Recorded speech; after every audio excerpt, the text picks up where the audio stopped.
Subscribe to our YouTube channel and click on the bell icon for latest updates.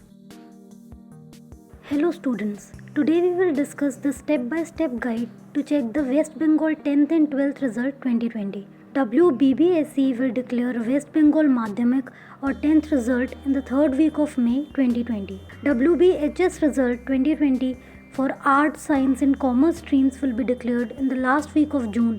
Without any further delay, let's know the process of checking the West Bengal 10th and 12th class result.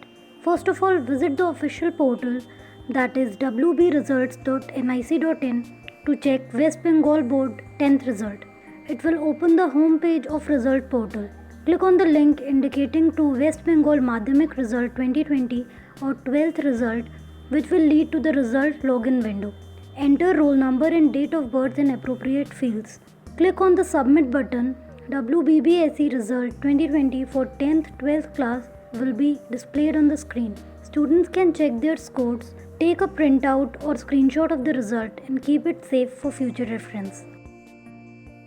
Subscribe to our YouTube channel, follow us on Facebook, Twitter, Instagram, and visit Careers 360 website for more details.